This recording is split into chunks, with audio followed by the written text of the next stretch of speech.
All right. Hey, everybody. Welcome to Culturama week number 2. Today we have Brian Cuban talking. Um, a lot of people have been asking 2 questions. And the first question is, are these recorded? They are if the participants and the instructor allow it. And today we're going to be recording this. Others are not. The second question is, will we be keeping this up throughout the year? Yes, we're going to be doing monthly meetings and come back to November. And of course, November will be our big month again next year. But we'll be doing monthly meetings throughout the rest of the year. You can find out about all of this in our website, our blog, Culturama Community. And I'm going to just show you that for a second here. And just this is where all the recordings are. You can follow us over here on the right side. Just click on the follow. And I'm going to drop this website into the chat too, so please follow. Okay, today we're going to have Brian Cuban talk. I have a quick question about that. Yeah. Because of Zoom, I've been going all over the world, which is pretty cool. And so it's cool. I can invite writers from Ireland and New Zealand and stuff like that. We'd love it. Yeah, that's why we made it free this year. And we want to get as many people as possible. And right, our concept of cultural community has changed now because of COVID. And if you've heard Stephanie Hammer talk, she always says that this old Jewish idea that every time there's a problem, there's also a mitzvah. And this has been, she said, our mitzvah, and that we can reach out and work with so many people. So please, Daniel, everyone, invite as many people as you think would be interested. Okay, so today we have Brian, who is an expert on marketing, and he can help us know what to do, I think before, but as you said earlier, more importantly, after the book is out, and to help sales going, to help get your name out there. So, Brian. Thank you. I don't know if I'm an expert, but I have a point of view. Okay. And I'm going to introduce myself in 2 different ways. First, we're going to start out with the basic resume for those I know a lot of people here, but there are people here obviously who don't know me. My name is Brian Cuban. I'm a Dallas-based lawyer and a recovery advocate.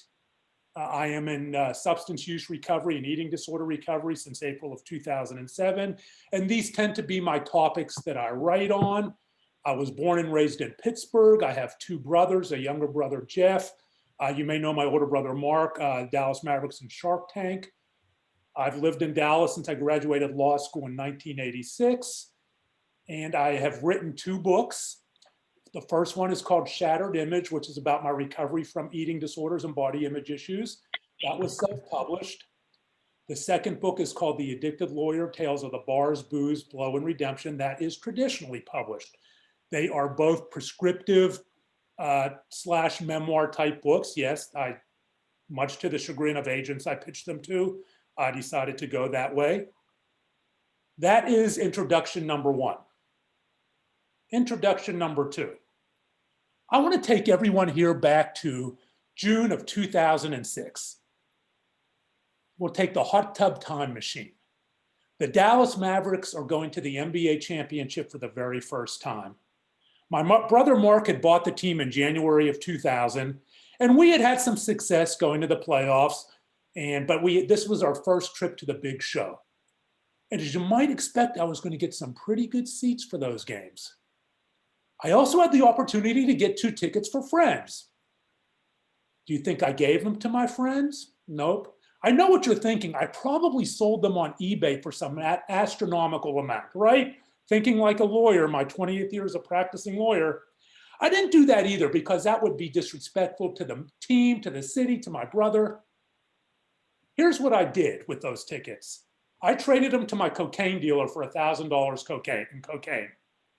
Selling them on eBay was disrespectful, but trading them to my cocaine dealer was perfectly acceptable in my mind, how the mind works in addiction.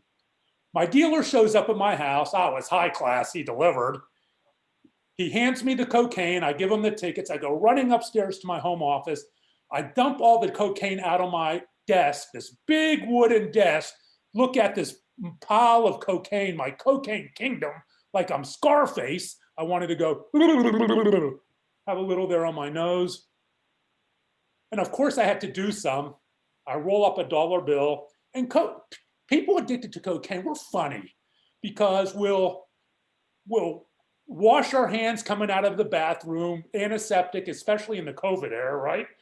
We'll take our showers, but we'll roll up a dollar bill and shove it up our nose that's been used by God knows who and has been God knows where and who knows what's on that bill. An ironic bunch.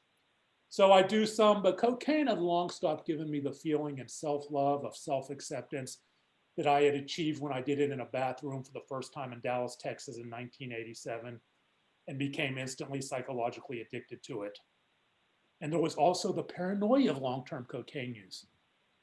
Do I hear the cops outside? Woo, woo, woo. I peek out the window. No. I take the cocaine, I hide it in a closet. I drive to a Home Depot where I buy electrical faceplates to drill in a straw. I drill in a saw. I drive back to my house. I go into the drywall of each closet bzz, bzz, bzz, bzz, and create these fake rectangular electrical outlets and take the cocaine and put it in smaller Ziploc baggies and hide it behind all these fake electrical outlets, bzz, bzz, bzz, bzz, close it up thinking I'm the smartest lawyer ever. Like the DEA, the cops, and the drug dogs have never thought of that before.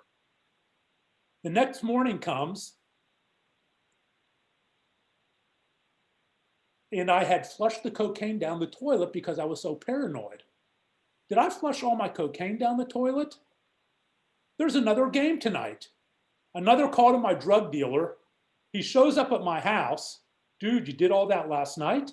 Yes, I didn't want to say I flushed it down the toilet like a moron. Yes, I did it all. I did it all. Okay, here you go, man. Back up to my home office, dump it out on the desk again. Rinse, wash, repeat. Roll up the straw, snort some more. But cocaine had long stopped giving me the feeling of love and acceptance that I had achieved when I did it in the bathroom, when I did it for the first time. Now it was just pain and shame and chasing the high and chasing the high. And the paranoia again. Now the cops really are outside. Go back to the closet, bzz, bzz, bzz, bzz, hide it all again, take it back out, go to that bathroom, the same bathroom, drop to my knees like I'd done so many times before, hoping, praying, wanting someone or something to take away the pain and shame of my addiction, my drug addiction, and flushed it all down the toilet again. They say when Dallas flushes, it runs downhill to Houston, and so some people in Houston might have had a little hop in their step in that night. The quote unquote insanity of addiction. Full stop. Which of those introductions got you more interested in who I am and what my story is? The first one or the second one? This is the mistake people make that I talk to about marketing when they market their book. They market it as a resume of who they are as versus their story. They don't market it as their story. We write memoirs and we love our story and we'll tell our story in a memoir, but when it comes to marketing it, we'll just, okay, here's my book, buy it. Here's what it's about, buy it. That, to me, is not the way to do it. Book marketing is about personal relationship marketing. We have to get people interested in who we are. And for me, we will talk about how that worked, the evolution of personal relationship marketing. That is how I do it. We are not going to talk about getting on Goodreads. We are not going to talk about looking for people to review your book on Amazon. We are not going to talk about all the things that you can Google on Amazon and click them off. Yes, I did this, this, this, this. Why is no one buying my book? Why did only my parents, my 5 friends on Facebook, my dog and my cat buy my book? Because those are the people, you know why? Those are the people who know your story. That's why they bought it. Those are the people who care about you and your story. That's why they bought it. How do we get other people to care about our story? Let's go back to the summer of 2007. The idea for my first book, Shattered Image, came to mind. I wanted to write a book about my struggle with eating disorders and with body image. And it was a struggle. I've been in recovery from bulimia for over 2 decades. I struggled with bulimia and eating disorders for most of my young life in college and through my adult life. I've been in recovery now since 2007. So I decided I was going to write a book about that. Not so much that I wanted to educate the masses about eating disorders and body image issues, but as a cathartic experience, as many self-help memoirs start out, right? Not necessarily, okay, people are going to buy my book and it's going to be great. We're healing ourselves. A lot of self-help memoirs start out that way, as a healing experience. I didn't know a thing about writing, and I would be disingenuous here to not acknowledge that I have an advantage that a lot of people do not have when I write and when I market. I have a last name that is known once people make that connection. And so I have to acknowledge that. And I have to acknowledge that has given me a leg up in some ways in marketing my book. That is just how it is. When I started writing Shattered Image, I went through the standard, okay, I need to write this manuscript, get an agent. I went online, how do you write? How do you do this, do that? And when how it started out was just compiling. I was blogging as well, and I was just compiling a list of my blogs.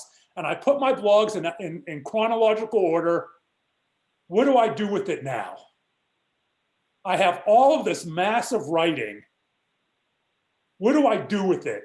It doesn't look like a book. I just vomited all this, excuse the eating disorder, I just vomited all of these words onto the pages. I reached out to a friend of mine who was a New York Times bestseller. He said, here's what you need to do. Put together your book proposal. Well, how do I do that? Go get a book on book proposals. I bought a book on book proposals. I read the book on book proposals. I wrote a book proposal. I put it out to all of these agents, no response, no response. And then I was lucky enough, there was an agent here in Dallas who was very well known, and she gave me a sit down. And she looked at my crappy book proposal that I got out of a book and just plugged stuff in.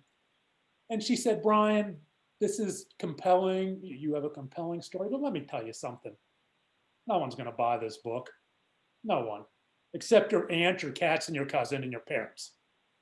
Why? It's a great story. I love my story. Why doesn't anyone else love my story? Come on. And I was offended. She said, this is a book, regardless of how crappily it's written, and she was honest with me, even if you were able to get this written to a certain level, people are going to have this. This is a book that applies to this kind of segment, this sliver. And even that sliver is going to read it under their desk in dark rooms, and they're not going to have it on their desk. And they're not going to tell people, you need to know Brian's story. And that was a huge favor to me. And I cried when I left. My feelings were hurt for a month. But it was a huge favor that she was so honest with me about my writing and about my story. And so I said, okay, to hell with her. I'm going to go out and I'm going to get this book published. I went back to my mentor friend. He said, put together the best team you can and self-publish it. So I put together the best team. I researched and I found myself a structural editor, a developmental editor, a content editor, and I hired my own graphic artist. And with a budget of about $3,000, I had a self-published book. Here is this book. It is now on Amazon. And this was in the days when I really didn't have a large Facebook following. I really didn't have a large Twitter following. I wasn't even on LinkedIn. Instagram really wasn't a thing. Here is this book, Shattered Image. What do I do with it? I love my book. Buy my book. No one wants to buy my book. I'm going to make a huge investment and I'm going to get a PR firm. I hired a PR firm so I could capitalize on my last name. My story was published. It made the AP. It was published in all my local papers, and the AP spiders out to all the different national and international papers. I got on the Katie Couric show. Let me tell you what, in all the money I invested, the sales of Shattered Image, and especially when I got on the Katie Couric show, went blub, blub, blub, blub, blub, boop, boom, boop, blub, blub, blub, blub, blub. And then few people ever bought it again. Did it get me notoriety? Did it get me exposure? Yes, yes. Did it result in long-term sales of my book? No. It did get me a few sales. Most of my sales from Shattered Image, the vast majority came from books that I sold in speaking engagements. That is one thing the PR firm, and I understand that's a budget. That is one thing the PR firm did do for me. It got me on the map in terms of the college speaking circuit on eating disorders and in terms of body image, because there were no guys really talking about that at that time. And so I became kind of in demand, not so much anymore. And so I was selling my book conference-wise. Shattered Image probably hasn't sold more than, and I don't say this to disparage anyone who hasn't sold, it probably hasn't sold to date more than 4,000 books total, and probably 3,500 of those were sold at speaking gigs. It's probably sold 500 copies maximum on Amazon. If you can even find it now on Amazon, it may be still there. So, and I really hadn't learned any of the tricks that I know now about marketing with Shattered Image. So it just sort of sat there, and it sits there and it sits there. And I really don't bother with it as much for reasons we will see. Fast forward to 5 years ago. I decide I'm going to write another book. I decide I'm going to write a book on addiction. And I am in recovery from cocaine addiction, as we know, alcohol use disorder, alcoholism. And I've had quite a ride through the legal profession. 2 trips to a psychiatric facility, a near suicide attempt, 3 failed marriages, 1 more, I get a free set of steak knives. And I decided to take all the experience, and my legal profession just cratered. My legal career just cratered. And I decided to take all these experiences and put them into a niche that I knew I had, because I searched on Amazon. I searched and I searched and I searched, and very few people were writing about this. So I knew I had a niche. And what else did I know that I had a niche? Because it was a niche that I was going to have a hell of a hard time finding an agent, because it's a niche, right? Agents aren't necessarily looking for the niche. And so that's about finding the right fit if you're lucky enough. But I was able to get Shattered Image, The Addicted Lawyer, traditionally published. It took me over 2 years to write it. And I wrote it using the lessons I had learned from Shattered Image. I used the same team, except I brought in my wonderful Bonnie to help me as my mentor. And so I did it in much the same way with Bonnie, with the editors. And I created, even though I was able to find a traditional publisher, I had my own ideas on graphic design. And it was a collaboration. And I was able to get The Addicted Lawyer made into a book through a boutique traditional publisher who was not going to give me 1 iota of help in terms of marketing my book. And I knew that going in. How was I going to offset that? How was I going to sell it? This time there was no PR firm. This time all I had was the name and the audiences I had built over the years within all of my social media platforms. the email list I had, accumulated, and a lot of it was overlap. How am I going to do this? It seemed so daunting. I took a step back and I realized that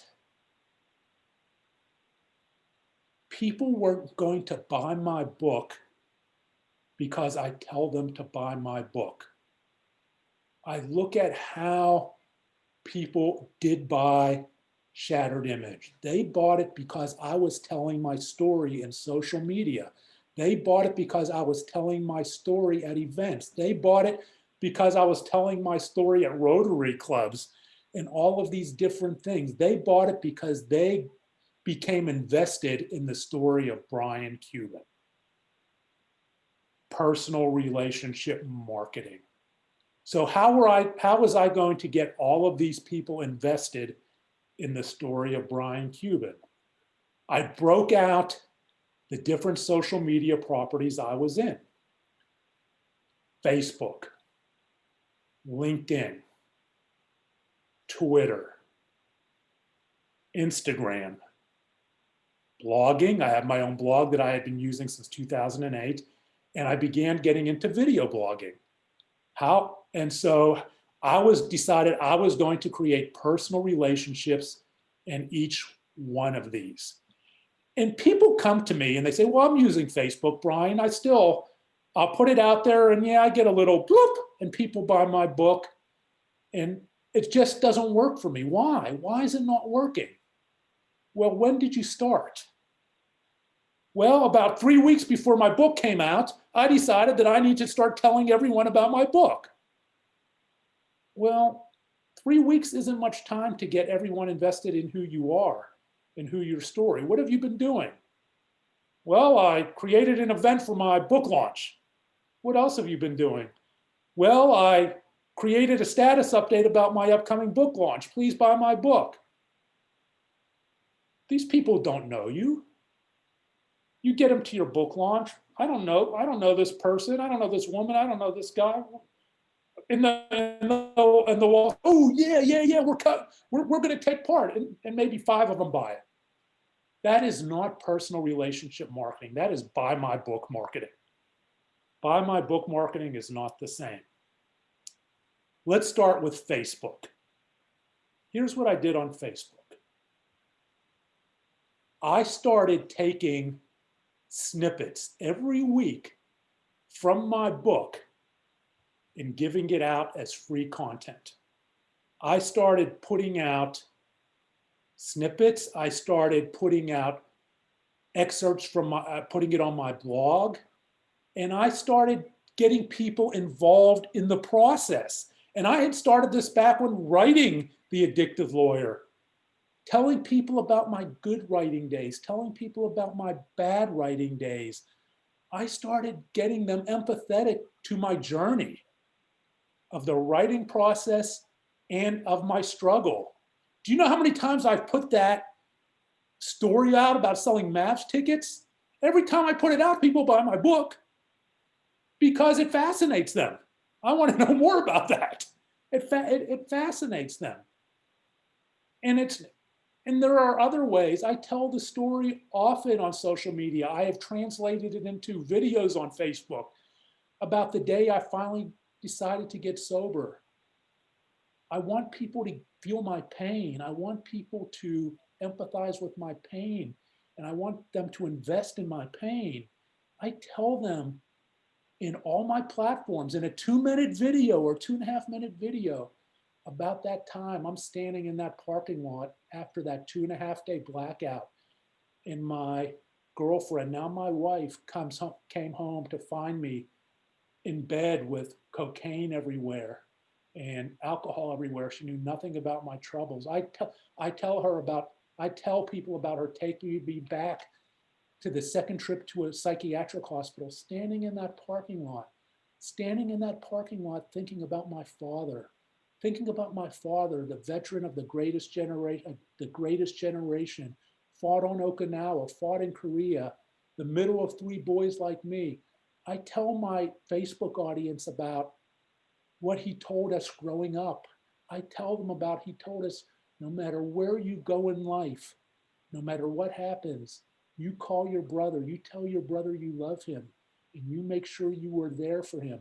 I tell my Facebook audience, and this is in my book, I tell my Facebook audience about how that gift of family stuck, and that today my brothers and I all live walking distance to each other, that until my father passed away, he lived across the street from me, and it brings tears to people's eyes. Don't you want to know more about that? That is personal relationship marketing.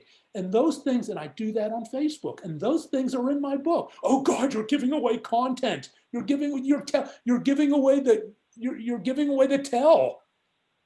Yes, yes. Give away the tell. Give it away. That doesn't mean you're going to reprint your entire book. I reprint excerpts of my book all the time on Facebook, and I do it through my blog, and I do it through videos. And we will talk about this moving forward. This is a great way to keep people interested. And so I started doing that in the 6 months leading up to my book launch. 6 months. If you are 6 months out, or if you are a month out and you haven't started personal relationship marketing of not your book, of you, to get people interested in your story, you are behind the 8 ball, and you should start. And you should just start telling your story. I don't care if you just do it in a status update. And here's another thing. If you want to use Facebook as a personal relationship marketing tool, you have to decide what you want to be, and you have to decide how you want to use what Facebook really means for you. Because I had to make the decision, and I made it early on, that Facebook was going to be more than just sharing my cats and dog, my beautiful cats pictures and cute cat memes with my connections. It had to be about broadcast. And a lot of people don't want to do that, and I understand, and I'm just telling you the choice I made. It had to be about content broadcast to a wide audience. So, well, I didn't accept every Tom, Dick, Harry, and Jane that sent me a Facebook friend request. I looked for people who are interested in addiction. I looked for people who are interested in the things that I had interest in. And if someone sent me a request, I went through, and if they had those similar interests, I accepted them, even if I didn't know them. And so I built up that audience of people with similar interests. And you may shudder at that, and I understand, but and it seems counterintuitive for Facebook, but I made that decision that Facebook was going to become as much of a broadcast network to me as a personal relationship network. And I would turn those people that I didn't know into customers. And so that is how I use it today. I have 4,800 friends. I know 10 of them, probably more than that. And I don't take things personally on it, and I block people and I disconnect from people if it turns out it's not the right fit. But that's how I decided to use it. And you have to make that decision, but that has worked for me. What I also did on Facebook was, I am 6 months out. Actually, this was closer to a year out. I created the Addicted Lawyer Facebook page. And what I did was I started posting news content about addiction. I started posting news content on mental health. I invited all of my Facebook friends to that page. Well, that's just repetitive, isn't it? Yes. A lot of this is overlap. But what do we know about relationship marketing? How many touches does it take for someone to remember something? 3. So these people that I invite to my Facebook, my Addicted Lawyer page, yeah, they get, there's a note, they see it there, they see it here. They may see it on LinkedIn too. Yes, it's repetitive, but they remember it, right? Because it does. I see people all the time, especially on LinkedIn, and I see it on Facebook, kind of smart, but there's a problem here. They start going individually through their Facebook friends, book launch, book launch, book launch, or they create this huge Facebook group and spam the group with my book launch. You haven't said word one to these people about your book launch or about your book until you spam them with this group message, right? Leave group, leave group, leave group. Yeah, great. Leave group, leave group. That's not going to work because that's just one touch. That's just one relationship touch. You have to be interacting with these people all the time. When I put stuff for my content, for my book on my Facebook page, I interact with these people. I am very interactive on Facebook about mental health, about addiction, about people who are writing their books. And because I tell them about my struggles and my pain, and I allow myself to be very vulnerable. And for me, in the types of books that I write, I have to, because this is how I get people to care about me. And they are not going to care about my book unless they care about me. So I create this Facebook group page. How do I get these strangers now, people to care about me? I'm going to give you a strategy. I did it using memes. For those who don't know what a meme is, you see these politically, we see it all the time now, right? Whether it's one candidate or the other, you see these things that project some conspiracy theory or this or that and has a picture on it and attributes a quote to somebody who never said it. And so we see all these pictures. Those are memes. Memes can be very valuable in book marketing. I don't do it on my personal page, but I do it on my Addicted Lawyer page. I look for memes that have gone viral for other people. Here's one that has worked for me constantly on my Addicted Lawyer page. There is a meme of Robert Downey Jr., who is a well-known person in recovery. He has a well-known history of drug and alcohol use, and he's doing great now, obviously. And it shows him saying, I don't drink or do drugs anymore. I'm allergic because I break out in handcuffs. And people love that one. I don't know if he actually said it or not. No one, I even say this in my book, I don't know if he said it or not. But I put it on my page and it goes viral every time. And all of a sudden it has, and I spend $5 and do a promotion. I use promoted posts on my Addicted Lawyer page. $5, $10, and I target it by audience of people interested in addiction, people, lawyers, and sometimes they do well, sometimes they don't. And so that one always does well, and I repeat the ones that I see do well. What's the point of that? It's not your book. I do promote my book on posts there sometimes. Well, here's the point. When you have a group page, when somebody likes your meme, you can go down and see who's like that. Facebook opens that up to allow you to invite them to your page. You can't do it unless they like it, unless you were already connected to them on a personal page. So all of a sudden I have 10,000 people who have liked Robert Downey's meme. That is 10,000 people now who may have some interest in recovery or addiction because they like that meme, that I can now click, invite. And you learn. I experiment with different posts. This post did well. Okay. This blog post did well of mine. This video post of mine did well. When I promoted it, it did even better, spending $10 or $20. And so I'm going to keep recycling these. And I experiment on my Addicted Lawyer page with content that works. And if I promoted it and no one used it, and blah, okay, no one cared about that, I don't use it again. And that is how I've built up my following. And that is how I built up my following of like-minded people, at least on a surface level, they're like-minded people. That so I can, when the time comes and I promote my book and I promote my opening day on the Addicted Lawyer page, I know at least on a surface level, some of these people have some interest in my content. Does that make sense to everyone? That is one of the tricks I use. Using memes, using content, and trial and error. And you can't use it, you can't do this, obviously, on your personal page. One of the worst things, in my mind, Facebook ever did was getting rid of the ability to promote a post for $7. They used to have that. You can pay $5 or $7 and it puts your post to the top. And they stopped doing that because it was taking away business from the promoted posts. Nobody was doing their promoted posts on their pages.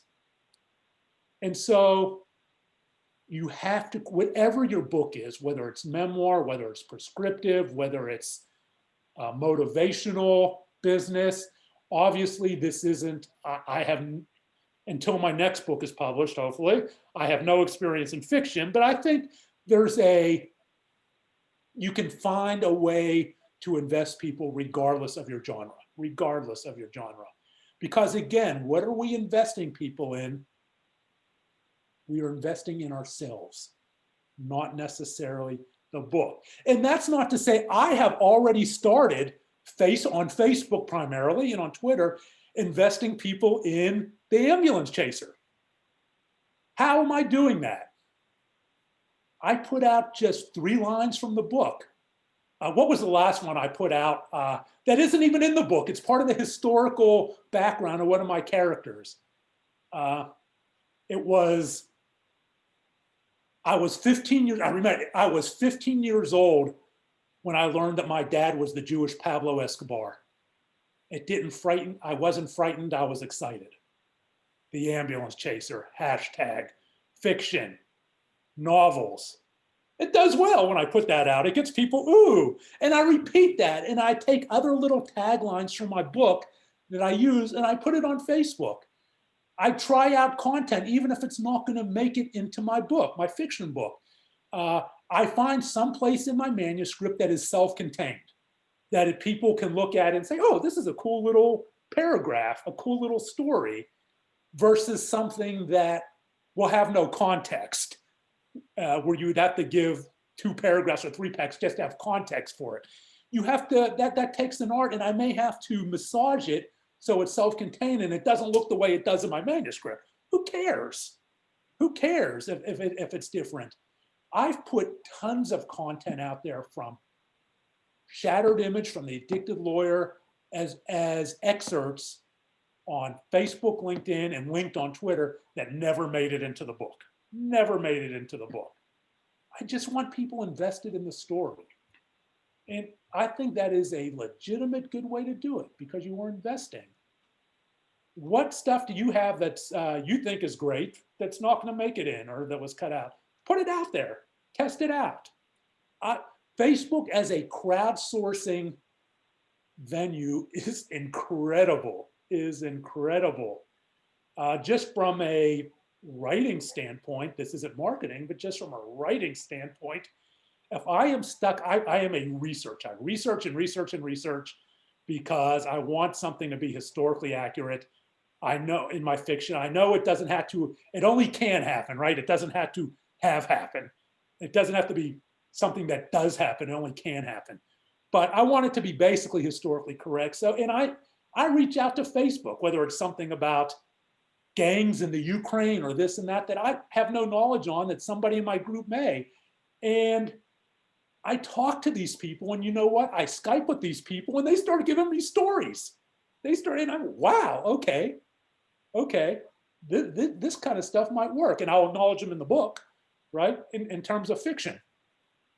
So, but you can crowdsource all of these different types of marketing tools as well on Facebook with just excerpts, little hints, little teasers. There's no reason not to do it. And that doesn't mean, again, people look through things from their own lens. It doesn't mean because no one likes it, it's bad. Not everyone likes this kind of fiction, and people don't care. But you can get a feel for what people think in general, just of the tension it creates, whether you're on the right track in terms of marketing. And so I do that all the time. I never see anyone do that. Put out just little blurbs.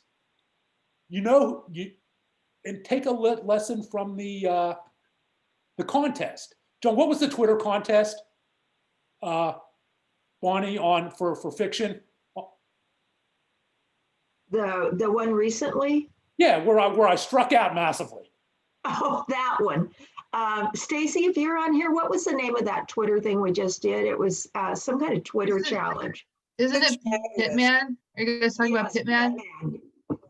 Hitman. Yeah, so Hitman. So you create all these twips for Hitman. I took a course, blah, blah, blah, blah, blah, and swing and miss, swing and miss. Okay, that's fine. Struck out. No one cared. No agent, at least couldn't get their attention. That's how it is. But what that did for me is now it gave me an idea. I am going to create this list of just 30 different blurbs and 30 different tweets from my book, 30 different taglines that just cover all different aspects of my book. And I am going to put them out there on Facebook, on Twitter, not as much on LinkedIn. And the only reason I don't do it as much on LinkedIn is because LinkedIn doesn't have the instantaneous where it goes through the speed, goes through the feed where people are going to swarm to it. It takes time to build something on LinkedIn. LinkedIn is much better for videos and for posted blog content. But so I am going to create all of these different 140 little taglines from my book, and I am just going to circulate them and see which ones click from now until my book is published or until I get an agent. And when I get an agent, I'll still do it because marketing doesn't stop. Knock on wood, if I get an agent. If I don't care. I'll self-publish it. I'll self-publish it. But marketing doesn't stop when I get an agent or when I get a book deal. So that's another little trick. Create the 140 and keep it 140 to 180 because people lose attention. People have limited spans. If you can't sell it in 140 or 180 and get people, ooh, then that should tell you something about your 140 or 180. And that's probably, and I've spent a lot of time dissecting why I didn't get any interest in mine. And so, and I did mine in thriller, the thriller category for, and because it has a Jewish, a Jewish I come to terms Jewish. I also did it in the whatever that other category is. Own voices. Own voices, and which caused me some consternation. But I researched it and realized that yes, the Jewish experience is own voices. But it didn't matter. I struck out. But people on Facebook aren't agents. That doesn't matter. You're building community. And so these are the things I did on Facebook and that I am currently doing to market my new book coming out. I am sharing blurbs from the book. I am being a little more liberal in who I accept as friends. I look for common interest. You can do that or not. I am crowdsourcing people and I am looking for the people and I am keeping lists of the people who love my who say, yeah, I'm interested. And if it catches on, you see all these people saying, yeah, I'm interested. You may not actually correspond with that much on Facebook, right? All of a sudden, there they are. Oh, yeah, we're friends. Oh, okay. And I keep lists of these people because these are the people that I am going to, when the time comes for my book launch, these are the people that I am going to do the group email with, right? Because these are the people, anyone who shows an interest in my story, anyone who shows an interest in my blurbs, I have a list of those people on a spreadsheet. And those are the people that I am going to do the group chat with on Facebook when launch day is when it's time for launch. And I have already hit the touch points with those people. I keep that same list for my Addicted Lawyer page, the people who show an interest. And that takes time, it takes a spreadsheet, but it is worth the effort. It is worth the effort. And as a fallback, what I will do is for everyone on that list, I will also send an individual Facebook message. You have to do it slowly because Facebook will tag you for spamming. So you have to start at least 2 to 3 weeks out from your launch, saying, hey, don't forget I have a launch. And I know you showed, thank you for showing so much interest. And so you can do it as group and individual messages. And that takes time. And that takes keeping a list, but it works. And it worked for the Addicted Lawyer. Work for the addicted lawyer. I can't see the chat here. What percentage of my time do I give to marketing? I am marketing 100% of my waking hours. I am marketing through everything I say, do, think, or feel. Everything I do revolves around Twitter. How can I get people interested on Twitter? LinkedIn. What video can I create next? What little blurb can come out of my book? Where can what can I pull out of my new manuscript for the ambulance chaser? Marketing is a full-time job, and it may seem daunting, but it becomes very seamless. I have my Twitter app. Boom, boom, boom, boom, boom, 140. Something comes to my mind about my book. It's out. I have my LinkedIn. I status it. It's out. Facebook. I have to go to my desktop to create blurbs, but I have those blurbs copy pasted on a spreadsheet. All I do is copy paste. Here's my next blurb. Here's my next, and I can do that for Twitter too. So marketing doesn't have to be daunting. What format do you use to post small excerpts from your book? Just straight text, or do you use a professional? No, I just do straight text because you can't really format a Facebook post, a Facebook status update. And again, it's only 140 characters. So I am just pointing, just like the one I gave about I was 15 years old. It's how many characters is that? Boom, boom. And I hashtag it the ambulance chaser. So I have an ambulance chaser hashtag on Facebook. I have one on Twitter. I have one on LinkedIn. And well, yeah, nobody knows what that is to start, but people get invested in the hashtag as well. Follow the hashtag for updates on all of those properties. I do it on Instagram as well. I take those same blurbs and post it I find some picture of mine. I post the blurbs, ambulance chaser. I post my entire writing experience on Instagram, sitting with my cats.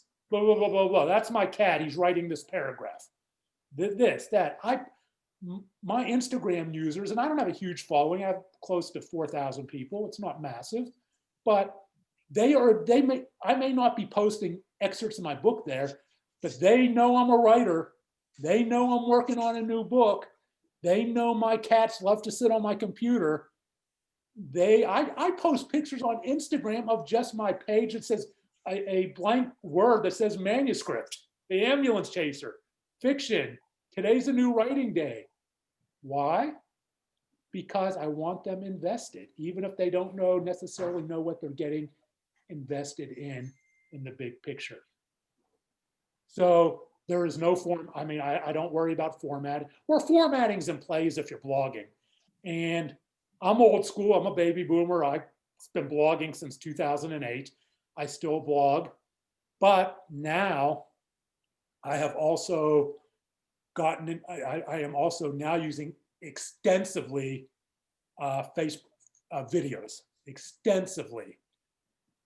My blogs now are videos I create. My videos are readings from my book. Even if that excerpt, I have a teleprompter, and there's an investment in this, and I'll get to that. I have a teleprompter that I load up excerpts from my books, and I'll stand there with my book and do like I'm doing a reading. I have 2 minute and keep it at 2 to 3 minutes because people don't pay attention more than that. Here is the camera I use to do it, and I have a. Everyone see that? I have a pedestal for it, and I create all kinds of content. You don't have to to create these 2 minute videos, and you can do it with your phone. Just put your phone on a prod sitting at your desk. I used an investment, and I have a green screen studio, but take little 2 minute clips out of your manuscript, do a reading, and put it on Facebook, put it on Twitter, put it on LinkedIn. If you have a previous book out, I pull excerpts, 2 minute and 3 minute excerpts. You can go to my YouTube page. There are hundreds of them. A lot of those are just expert excerpts from The Addicted Lawyer that I put it out there. And at the end of it, it has The Addicted Lawyer where you can buy my book. Every time I do one of those videos, people buy The Addicted Lawyer. And frankly, The Addicted Lawyer has sold multiple thousands of copies through this type of grassroots works. But now, 3.5 years later, it's more, okay, when I do something, it sells some copies. When I don't, it's flat. That's just the way it is 3.5 years later for that type of book. And I get that. But when I put out these videos, people buy it. And I will do the exact same thing for The Ambulance Chaser. Does that make sense to everyone? Video, video, video, 2 to 3 minutes. You can do it you can sit at your desk. You can use your Facebook phone. And I will be happy to tell people, if you get to me after, about the equipment I use. There are things I recommend you do in terms of lighting, because you want it to be quality video, because that's your calling card to everyone. Well, that video sucks, must be a sucky book. And that's not true, but we know how people think. So that is what I do on Facebook. Let's move over to LinkedIn. LinkedIn. Who is not on LinkedIn? Raise your hand if you are not on, or who's on LinkedIn and yeah, it's there, okay. I use LinkedIn, yeah, okay, you use LinkedIn. I'm not looking for work. I don't care about work. I'm not looking to network for work. No. Get your butts on LinkedIn and network with people who are authors, network with people who are in the fiction writing groups, network with people who have similar, if your book is about, it's a business book, network with people who have similar business interests. And of course, that means you have to listen to their pitches. Okay, that's fine. And start putting out the same content and seeing how people react to it. You can use LinkedIn in much the same way you use Facebook. I wouldn't, I stay away from, although occasionally I do, because it still is important to let people know we're human. Every now and then, I even piss off the LinkedIn police and go with cat pictures. So even though it's a business platform. And I do the same thing on LinkedIn, and I network and create these contacts of people who have the similar interest. And and a lot of these people are not on Facebook. So it's important. A lot of these people are not on Facebook. And so you need to get these people invested in your story as well. I get lawyers invested in my story, not because I'm a lawyer, but because they know people have struggled with addiction. And I get all kinds of people for all different fields invested in my story. And a lot of them aren't lawyers. A lot of them aren't in the mental health field, because they all know somebody. Figure out the common thread, the common emotional thread that connects you to all the people you want to buy your book, and work that thread through your connections. You do it on Facebook, you do it on LinkedIn too. And what I will do on LinkedIn is I keep the same list. And on LinkedIn, it's easier, a little bit easier. I will create that group on LinkedIn and say, hey, you all showed interest. Here's my book launch. Thank you so much for your interest. If there's anything I can ever do for you, here's the book launch date. And then I will also create a group where I'll just go person to person to person through LinkedIn messages, starting 2 weeks to 3 weeks before my book launch. And I did this on The Addicted Lawyer, and it worked. It worked. I want to say at least, and I don't have a specific mathematical figure. I would estimate that 500 to 600 of my launch day sales of The Addicted Lawyer came from LinkedIn, came from Twitter, and came from Facebook. That's a lot of books to sell on a first day just from social media. And so it all worked. Do I email updates? No, I'm not on Snapchat and I'm not on TikTok, so I can't speak to that. There may be people who can tell you how to market on Snapchat, on TikTok. One thing I never do is pretend I'm an expert in things I'm not. And so I don't know anything about those platforms. I'm just a scraunchy old baby boomer. And so I use the standard stuff. But there are probably people who can teach you how to use Snapchat and TikTok. And I would tell you that the same philosophies apply. whatever the platform, you're selling yourself, right? You're selling yourself, putting pictures of you and your kids staring at your computer screen writing, or your cat. You're just selling, you're getting people invested. Relationship marketing knows no bounds of platform. It doesn't. Personal, getting people to care about you doesn't care about the platform. So I would imagine you can do the exact same things. I do have an email list that I have accumulated that I have worked very hard on. Here's the other mistake people make. They come to me and they want to market their book. I ask, not everyone has an email. I ask, how's your email list? How's that going? Well, I don't have an email list. You don't have an email list. Okay. How do I get an email list? Forget it. You're too much, forget it. It's too late to create an email list 1 month out or 2 months out. What you can do is put up a status update on Facebook saying everyone who is interested in your book, can you personal message me your email? Those are the same people, but it's still, remember this, it's about touch points, right?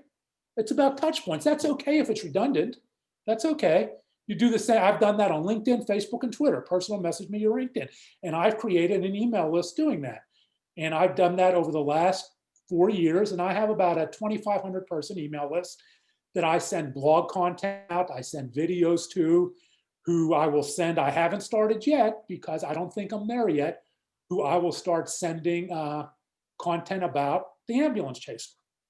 I just don't think I'm ready to do that yet because I don't want to get, because these people are used to a different kind of content. But I will start sending them updates as soon as I have a better vision of where the ambulance chaser is headed in terms of publishing and launch date. I just don't have that right now.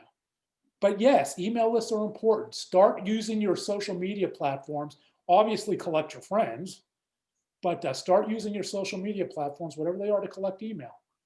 And you have to put away ego, and that's not the way it's done. Aside, I mean, you can say, "Oh, people just don't do that." No, I'm above that. Okay, you're above that. You're not going to do that. That's fine. I'm not above anything except I won't do anything unethical. I won't do anything that's just blatantly spammy. I won't do anything that misrepresents who I am, my book. But I am not above putting up status updates saying, give me your email. I am not above doing those things. And these are the tools you have. And these tools are free, right? These tools are free. I won't be getting a PR firm for the ambulance chaser. I don't think I need it. And here's the thing about PR firms for marketing, and this is important. PR firms are expensive. If your goal, the vast majority of people, I'm sorry, we all know it, don't make money on their books, right? Why pump all that money into a PR firm? And I learned this hard lesson when all of this information is out there. All the things they are going to do, the information is already out there. If you think you have a pitch to a news station, you can find out who your local news stations are and who their people are without paying a PR firm thousands of dollars a month. In a PR firm, it's just sometimes, I mean, they'll tell you we can make you do this, we can do that for you. And this PR firm I used did do all this for me, but did it translate into sustained book sales? No. So that's the thing you have to keep in mind. What is your goal? What is it you want to be? Did it help me as a speaker? Yes. So there is a method to it, but if a local PR person is saying, "Hey, I can make you this, I can make you that," no. You know what makes you this or makes you that? Compelling content. If people don't take an interest in what you've written, if people are not emotionally aroused, or people are not just say that is something new, yes, there's nothing a PR firm can do for you. I truly believe that. And that comes from within you, not from what a PR firm can create about you. So that is an important aspect. of marketing. Twitter. I am a Twitter maniac. I am. I am active on Twitter every moment of the day. I have Twitter attached at my hip. I am connected on Twitter to people in my field, to people in the mental health field, to this person, to that person. Not so much to, don't go and connect yourself to literary agents other than getting content, thinking I'm going to tweet them and get a book deal. That's going to guarantee you not getting a book deal. They're on there. Literary agents are on there to give out information, not to be pitched. So that's a huge mistake if you get on there and start tweeting literary agents. Let me pitch you, let me query you. Don't do that. But I'm connected to a lot of literary agents where I get their views on things. I'm connected to authors. And you have to sift through. I'm connected in nonfiction communities and fiction communities now. I'm getting more involved in. I have 25,000 followers on LinkedIn, on Twitter. I've managed to get a verified account. And I am tweeting every moment of the day about mental health, about my life, about my book, about my other old books, about my new book, The Ambulance Chaser. And I am just conversing with people, converse. Yeah, there's a lot of crap, political, whatever, right? Oh, you got to sift through it. You have to have a thick skin. Yeah, you do. If you can put all that aside and put aside the counterintuitiveness of being anti-technology in terms of I have enough, I don't want to use Twitter. I have sold books through Twitter. I have gotten speaking engagements through Twitter, and I will sell The Ambulance Chaser through Twitter. Those are the social media networks I use. Those are how I marketed my book. Those are how I sold multiple thousands of books of The Addicted Lawyer. The Addicted Lawyer today, if I went on Amazon, it might be at 400 or something right now because nobody's buying it right now. It goes through bloom. If I put something out that catches on emotionally, it'll go boop, and then it'll go back. 3.5 years out, but you know what?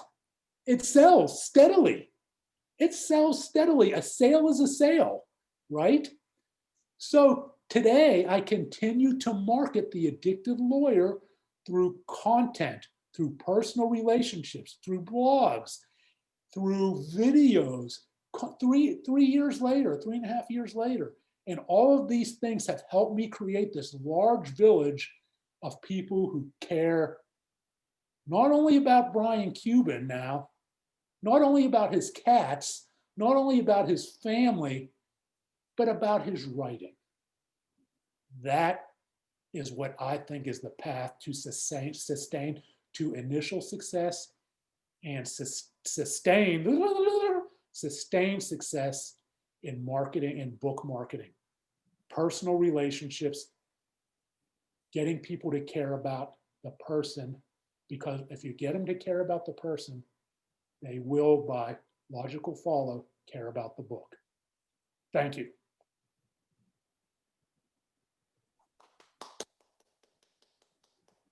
Okay, so thank you, Brian. Does anybody have any questions?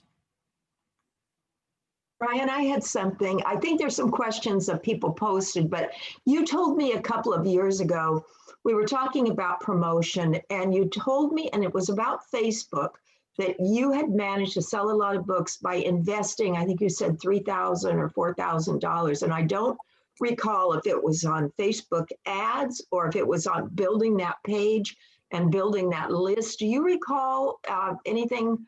I don't think I've spent that much on Facebook ads. Okay. But I've probably spent $1,000 over the course of 3 years for sure on promoted posts. That doesn't mean, and for me, and again, I have not everyone can do that, but you can use targeted marketing on Facebook posts to the people who are into fiction, fiction and business, and figure out what content is resonating with them. And that takes work, and it's taken me, I had the privilege of being able to do that, yes. Not everyone does, of just experimenting with stuff, right? throwing stuff against the wall with promoted posts, seeing what works. But all of that stuff in the aggregate paid for the addicted lawyer, all the costs, and turned to profit. And so it has worked for me. Besides a book launch, you plan many of your own reading events. Let me tell you about book signing and reading events, what I learned from the addicted lawyer. I did one in Dallas, or I did one in Dallas for the addicted lawyer at half price books, and it was incredibly successful. Incredibly successful. I didn't do it. I don't plan on doing any more. Readings are great. I haven't done any of those, but I just never. For me, I can do a reading on. I'd rather do a reading by video, and do that. But here's what I learned with book signings and all of that stuff. You can probably get one in your neighborhood, whether it's Barnes and Noble or Half Price Book. They'll be happy to do it. If it's self-published, you probably have to buy the books on consignment because those are generally non-returnable. But if you have a self-published author, they'll go and buy them. I mean, if you're traditionally published, they'll go and buy them. The addicted lawyer, the Shattered Image came out. I had all this press. I thought I had this great book launch in Dallas. My family came. All of my Facebook friends came. And so you get one, you get to roll the dice. You get one spin of 7-Eleven on that, right? Where all your Facebook friends come and all this, and you have this great local book signing. I decided to venture away from Dallas. And I got invited to speak at Duke University. I mean, coming off of all this publicity, the Katie Couric show and all this stuff, I sent all the books down there. It was self-published. I had to mail all my books down there, and I'm going to sell all these books. One person showed up. One person showed up for the reading of the great Brian Cuban. It was just on the Katie Couric show. You know what? I did the reading. That was somebody who took their time, and we're friends to this day. We hear about people with book signings and all the time. Those are the Mark Cubans and the Bill O'Reillys of the world. If a publisher takes on your book and wants to do a book signing, then you've hit it. They've already decided that your book is one that they're going, blank to the wall with, right? But for the 99.9% of us, I think do the local book signing, stay in your local community. You can probably, if you build your following, and I could probably do another book signing. I could do another reading. I will for the Ambulance Chaser. Keep it local, keep it local, keep it local. Because odds are that we're not as famous as we think we are when we get outside our local village, right? Keep it village oriented is my advice. And you might be able to do 2 or 3 in a few different formats. Does that make sense? I learned I learned a valuable lesson on book signing, and a humbling lesson. My last name didn't mean diddly. So we have a live question and a chat room question. So maybe Daniel first. Yeah, Brian, that was great. I mean, with the energy that you express, I can see how this would really work for you. But a lot of us are a little quieter. I mean, it's hard to just go out there and just go blah, and spend. You said you spend 100% of your time promoting. When do you have time to write? When do you have time to write your book, or do you take a break from that? Take a break. Of course, I schedule time. Try to respond to all the Facebook, No, you respond to everybody. I set time. I mean, this morning I was working on history research for one of my characters for the Ambulance Chaser. No, I mean, you get a feel for it. I mean, I don't literally mean I'm on social media every moment of the day, right? You get a feel for it, and I understand this isn't the way for everyone. What I can do, I always tell people, what am I an expert in? My own story, right? I'm an expert in my own personal experience, nothing else, and I don't pretend to be. I can tell you what worked for me, and I can tell you what worked well for me. I can tell you what I just took a swing and missed at, and what sucked. And these are the lessons I learned about marketing, especially if we don't have these large budgets and marketing, because in the end, no matter how much you spend and no matter how much you want to do, how are people going to buy our books? It's going to be people who care about you, right? Yes, and I Care can about see what you have to say. I can see that that's really it's really important to me. But for people that are shyer like me, or just don't have the time to do this, does it make sense to hire someone who actually that's their job? They Sure. actually know how to. Sure. What I urge you to do that way, okay, is to, I mean, I'm sure you do this anyways, use word of mouth within your community versus I have seen people get scammed left and right by book marketers who sold them a bill of goods and they never asked a soul. And that doesn't mean the references those marketers gave you, right? That means people in your community that you know. If no one in your community is using them, no one's heard of them. And that is just the biggest red flag to me. If no one in my community knows these people, and I don't care how many of their references they give me, I want people that I know personally who are invested in me, who know I'm going to be upset if they gave me a bad egg, right? Giving me advice on that. Sure. I think book marketers are legitimate, but you have to do the cost benefit, okay? And you have to not get mad. You have to understand, don't get mad if it doesn't work out and you spend all of this money, because they ran through the playbook and your book just didn't sell. Brian? Yes. I'd like to say something about PR firms. I'm totally opposed to them. I don't care how shy you are. Hazel and I both have experience where we personally spent a lot of money. One of my publishers spent $25,000 for 3 months of publicity. You and I've talked about this. And the only coverage I got was from my own list, which I stupidly gave to them, which then now they use, of course, for all their other clients. I got nothing for $25,000 of my publisher's money. Hazel has similar horror stories. Absolutely. I do. Absolutely. And like I said, the traditional publishing firm translated to nothing. In terms of real book sales and sustain, it really didn't translate to anything. I will say, because I was looking to be a public speaker. So I say, when people come to me with their book, I say, well, what do you want to be when you grow up, right? Why are you writing? And that's a totally different thing. If your goal is to be a public speaker, that worked out well for me, but it didn't work out well in terms of book sales.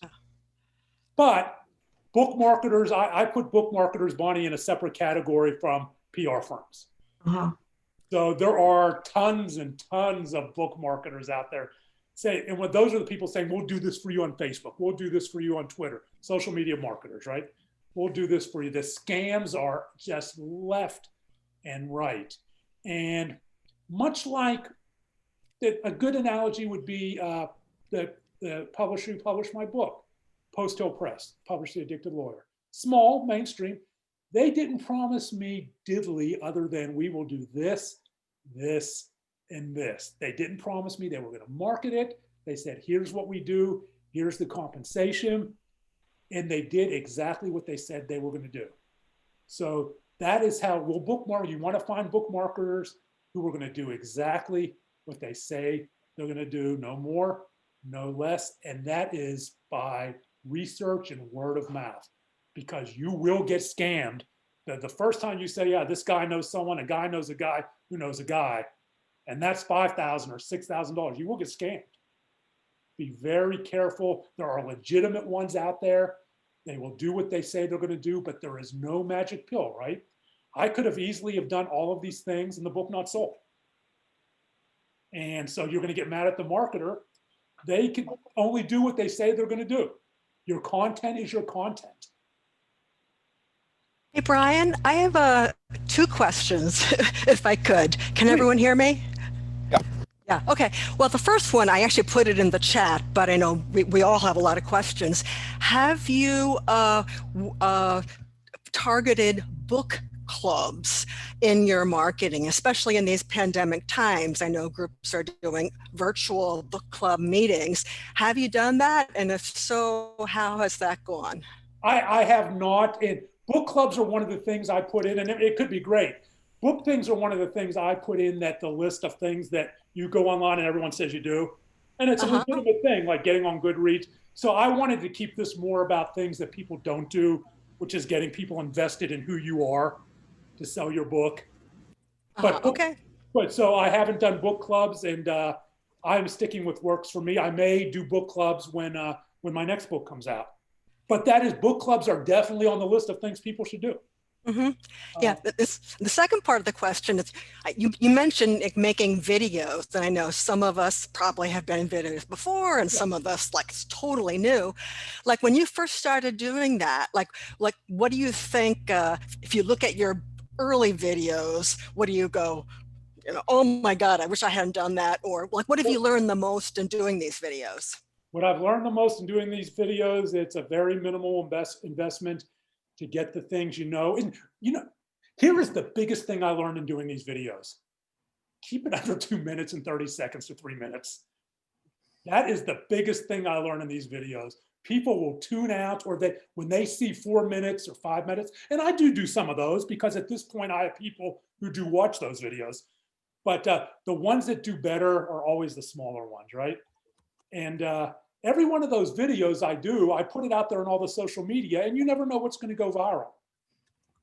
And here's the other thing I learned from videos. Yes, keep it short. And that helps you because it helps you refine your message. If you can't say it in 2 minutes or 3 minutes, then work on it. So, and I've learned that quality does matter to an extent. The content matters more, but quality does. I look some of my early videos, you can't see, the sound's bad. And so somebody asked, I invested. Here's what I invested in: a tripod, this camera, soft lights, a green screen. Did everyone see that? What is a green screen? I know. A green screen is what allows people to put all those videos. See what's behind me? That's not really behind me. Okay, that's green screen. And so it allows, it's an add-on. You don't really have to do that. You can sit at your desk and create videos, but they have the little circular green screens as well, the little oval green screens that you can put behind you. Oh, right, I okay. invested in a tripod and a teleprompter. And you can get really cheap video desk-based teleprompters. You can get iPhone teleprompters. What the teleprompter does is frees me up, so I do not have to remember my lines. Mm-hmm. What that does is frees me up to delve into all kinds of other content, right? Because if I want to rant about my book, if I want to rant for 2 minutes about mental health or addiction, I don't need a teleprompter for that. And I know my book well enough that I can say, I'm going to talk about this and talk for 2 minutes. I know when it's 2 minutes or 3 minutes. But if I wanted to get into subjects that I may not be as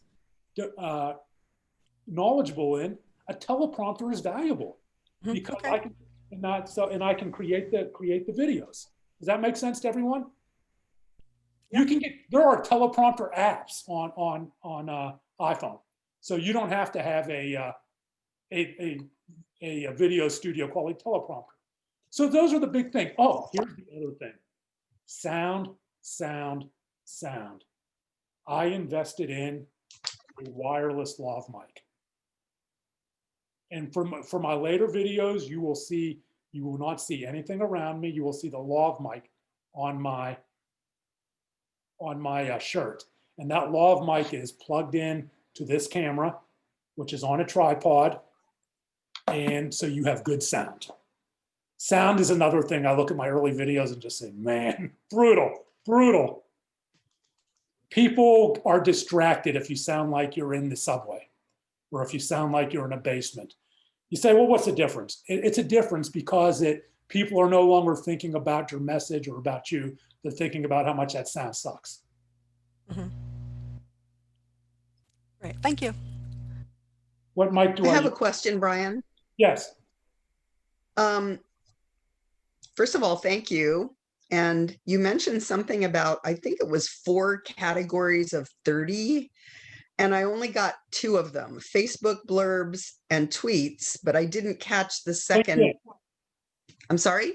Facebook, LinkedIn, Twitter, and maybe I'm misunderstanding your question. I thought you mentioned 4 categories of 30 where you create 30 tweets or 30 Oh yeah. blurbs. I do it on Facebook. I do it on I do it on Twitter.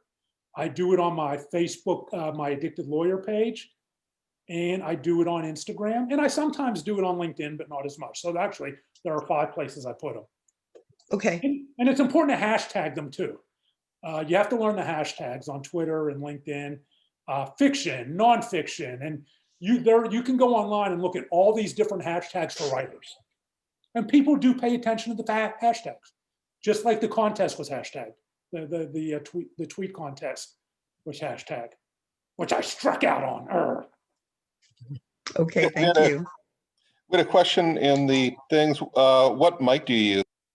I'm going to pull it out. That's a great question. It is you know what? Get to me and I'll email me and I'll get that to you. They're very cheap. It's one of the cheaper functional lav mics. And it served me very well. It's not the kind of lav mic where you can go out in the wild and because it needs a good directional sight line to your camera. But if you're in a room and you're doing videos in a room, it's perfect. And freeing, if your expression, if you use a lot of expression and use your hands, it's great because it frees you up. And there's another question. Do you have a system for your daily content, like for meme, book promo, video clip, excerpts, that kind of thing? I try to put out, and I've been remiss because of a lot of different things, but I try to put out a video a week. I try to put out a video a week. I try to put out 2 unique articles a week on my Addicted Lawyer page, and I'm just a assembly belt of content on LinkedIn, Twitter, and Facebook. But so it really depends on how you define content, John. I'm a content machine, and a lot of it is just throwaway content, just because I want people to connect. I want people to like something. If they like something, that's a touch point, right? I see this article on addiction. Okay, I'm putting it out there. 3 people like it. That's 3 people that may buy my book. Same thing on Facebook. So a lot of my content isn't necessarily, okay, I have to do this. It is just, it becomes second nature. And if that is not something you're comfortable doing, there are people that do that. It costs. Okay. But the thing that I can't stress enough is that you're going to pay someone $5,000 or $6,000. Just know going in that you're paying them to do what they say they're going to do. Promises are cheap, right? Promises are cheap. We did this for this person. We did this for that person. He sold billions of books. Yeah, whatever. Promises are cheap. Cha-ching is hard to come by. And so think about that before you give them a check, that there are no guarantees. And when the book, we hope it does right. We hope it translates to sales. But if it doesn't, it's not their fault. And all of a sudden, I see these battles, people getting sued. You didn't say I didn't sell any. We didn't promise you we were going to sell any. And I see this. Or they made promises they couldn't keep. We promised you we do this, this, and this. We can't help it if people just didn't buy into it. So if you're going to pay someone that money, just understand the limitations, look skeptically at the promises. And yes, there are people that do that. If you don't want to, I understand we have limits on our time.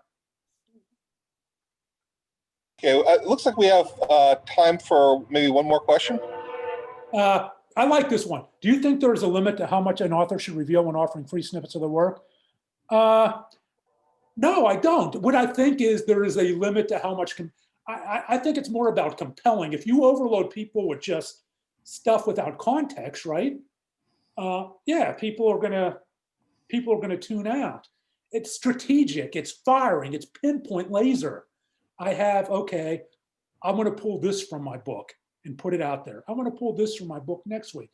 I don't just ad nauseum put stuff out from my book. I am laser. These are lasers.